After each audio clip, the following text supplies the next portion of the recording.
Hello from Malmo, Sweden. This is my third Swedish city, and I am really excited to be here. I have only a short time, 24 hours to be precise, so I'm going to make sure to explore everything that I can in this short time frame. Currently, I am in Gamla Staden, which is Malmo's old city, and let me tell you, this is incredible. I love the vibe. It feels like I'm in the 1700s, but there's also so much more to explore. We're going to go out by the shoreline, go to the strait. You can actually see Copenhagen from across the strait, and there is a marina, and parts of the city, it's interesting, feel like you are in a true Scandinavian city, but then parts of it feel like you are in like a beach city almost, and then some parts feel like you are in a marina city. So it has all those combinations coming together. This is Sweden's third largest city. It is the fastest growing and Sweden's most cosmopolitan city. So yeah, a lot to do. Let's get it now. Here I am in the middle of Gamla Staden, Malmo's old city, and I love this area. I have literally been here for like 45 seconds,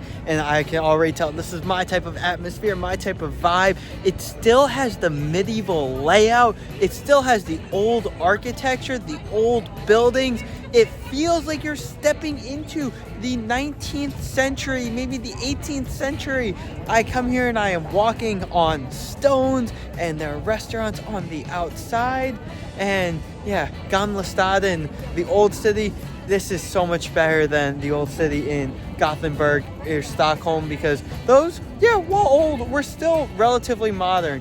No, here, look at how different it is. Also the multicolored buildings. This is where you'll find the real central pavilion area. You have all of the shops, all of the restaurants. I love the restaurants having the outdoor seating right alongside the pathway. And one of the differences here is that everything in the central walking pavilion has a slightly older feel. No, it's not ancient, but the architecture feels like it's from the 1800s, which that's very different than a lot of other central walking pavilions. I tend to try to avoid those areas, or not avoid, but walk down them only once, because I feel like they're the same everywhere. But here, I enjoy it because of the older feeling. The reason why it has that slightly older feeling, the 1800s feel, is because during World War I and World War II, things were not bombed here because Sweden was neutral. So look at countries like Germany, where things are much more modern, especially in places like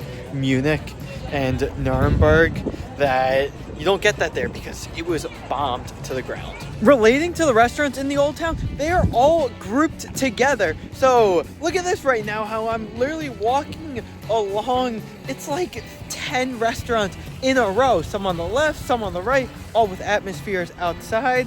So yeah, you want a nice charming meal in the evening, this is one of the places I would recommend going.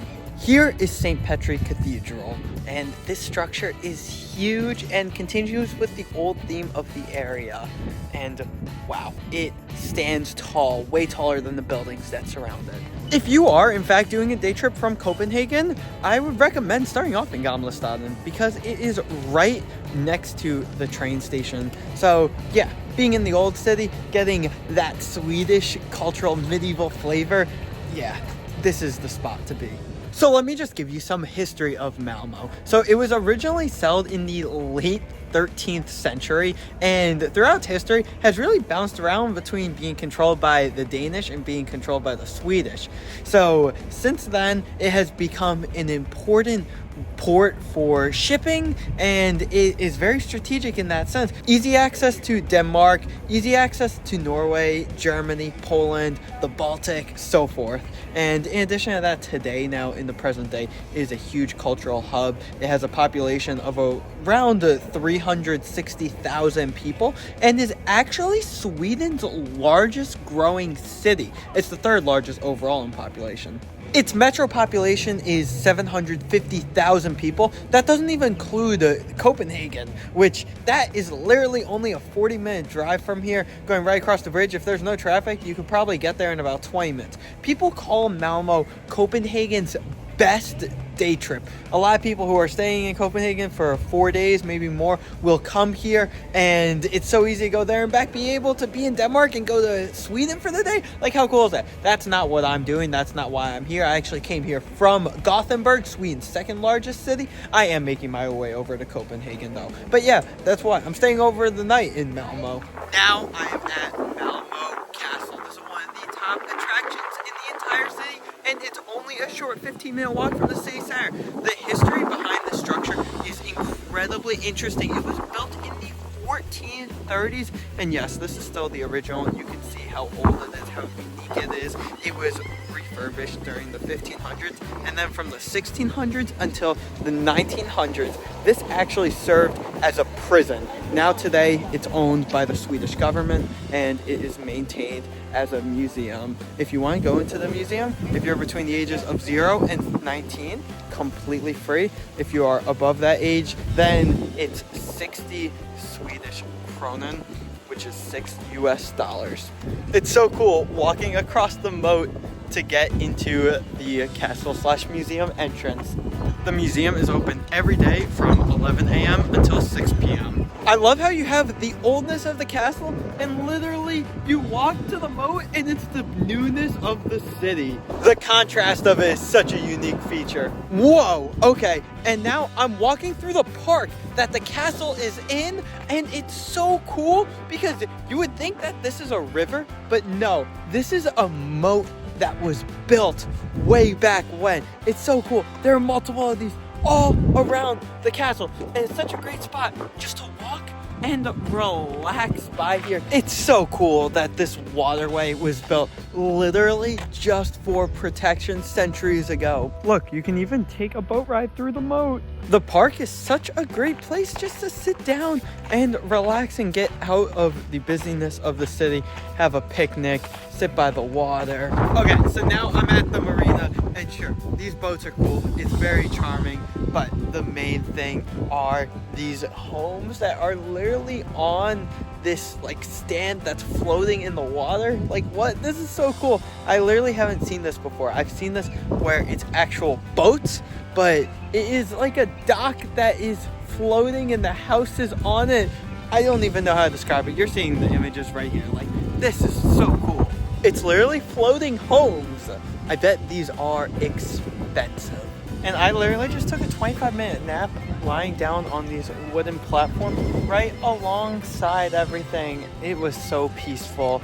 This is so elegant.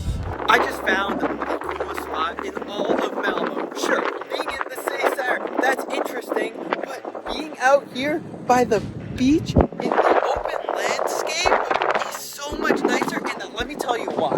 So first off, you hear from the recording, I'm sure, that is very windy right now. But right across this water, right there, is Copenhagen. How cool is that? Literally able to see Copenhagen from where I am standing right now on the beach. You have people in the water. Not really. You have some dogs in the water. But, you know, that's actually not the coolest part. Sure, seeing Copenhagen, that's awesome. But the coolest part is this bridge. This is the Oresund Bridge. And this bridge is world famous. I've literally known about it my whole life, and I've always thought, how cool would it be? So why this bridge is so famous is not just the fact that it connects Copenhagen and Malmo, two of the most cosmopolitan cities there are, but because of the architectural design. So there's a little island in the street that the bridge goes to. So it's a bridge from Malmo onto the island, and then it goes down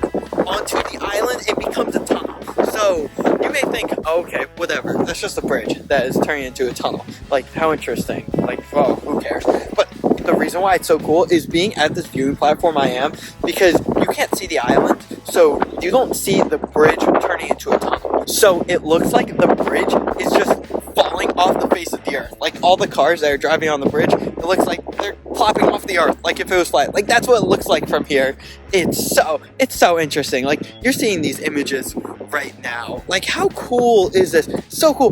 Right in this park, only literally a 15-minute walk from Malmö Castle. Let's see how the water feels. Oh, not that cool.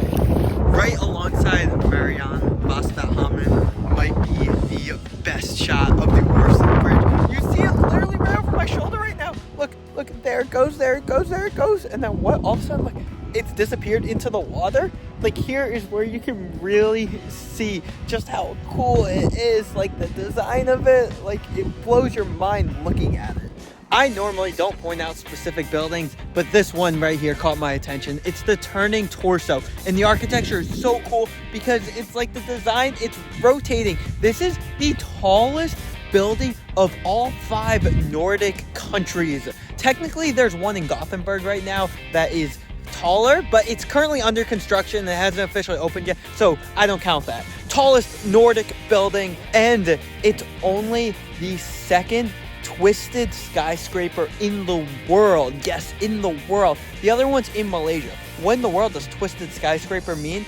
I actually don't know. But I'm just assuming because it's like, looks like it's spinning. But yeah. And I just continue my walk, so now I'm actually right next to it. And here you can see there's even a little water going around it. And its largeness, especially in comparison to the rest of the city, you feel it more once you're actually like I am. Make sure to walk in the residential area by the turning torso. It is so calm, so peaceful. There aren't tourists around, and it's just a lovely area. Seeing all of the homes, and they are very nice homes. Actually, not homes, they're apartments, but you know what I mean. The architecture, it's very boxy. Like, they're all in the shape of a box, which is, you know, that's just like regular Scandic architecture, all of Nordic countries. But yeah, lovely paths for you to walk on. There are literally no tourists around in this area, and yeah, that proves why you need to walk here. I did not know how much charm was on the water here in Malmo. I am literally just continuing to walk alongside this path, and you're continuing to see different aspects of the city just by walking alongside the water. Malmo Old Lighthouse. What is its significance? I have no idea, but it's right alongside a very charming area. So this ship right behind me is the Boar, and it has really interesting history. So this was an icebreaker back in 1893. Yeah, this little thing. It was a ferry that took you from Malmo to Copenhagen, and during the winter, when the normal ferries couldn't be used, they would switch to this ferry. And it's very interesting. Obviously, it's not in commission anymore. It's now docked, and you can actually walk on it and see what a boat from the late 1800s is like. Alongside one of the canals, people are just paddle boating right now. That's so fun. As you walk through the city, the transition is really cool. You start off in the city center, and it feels like a real Scandinavian city. Then you go out towards the beaches, and it feels like a beach city almost. And then coming by the harbor area, yeah, now this feels like a harbor town. So cool having all 3 in one. And then, of course, you go right over the water and you're in the bustling city of Copenhagen. It's cool, the beach area and the park, because it has a feel that I'm in a beach city. Just a specific area. Like, even those condos that are right there, those remind me of the architecture of buildings that would be in the beach city. But the thing is, we're not. This whole area in the residential part of the marina, it feels like a beachside town. Like all of these apartments slash condos, whatever they are, just having balconies that overlook the water, and how you have restaurants alongside the street that are all seafood themed. If you just showed me these pictures and didn't tell me where I was and had to guess, no shot I would have guessed Malmo, Sweden. This is really the type of city that you can walk down and just find something a little bit different on every street. So right now it is 7:15 p.m. in Gamla Staden, and it is interesting right now because at this point most of the day trippers from Copenhagen have already returned. It really peaks with the crowd around 3-4 p.m. So now it's really mostly who are walking around and having their meals, which is cool, which is why I think you should spend the night in Malmo. It's a lot more empty, it's a lot more calm right now. There's still a lot of vibrancy and a lot of energy though. This is the view from the hotel of where I'm staying. It also has a glass elevator. Wait, let's go up that right now. Okay, I'm in the elevator going up right now. Let's take a look at this view. This is from my hotel. And oh my god, this takes you up so high. This is so cool. I love getting viewpoints of the city, and look, you can just see all of Malmo from here. Wow, let's just observe.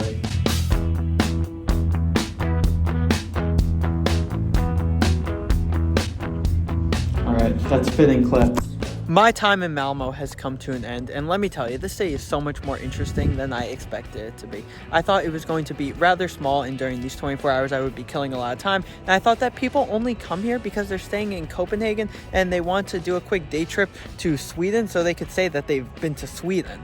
But no, there is so much more. It is actually so interesting because it's such a cosmopolitan city. First off, I loved the old city. Being able to walk through the restaurants and see the buildings that made me feel like I'm in the 1800s. But my favorite part, going to the marina and going to the beach where I can see Copenhagen across the street and seeing that really cool bridge that seemingly disappears into oblivion.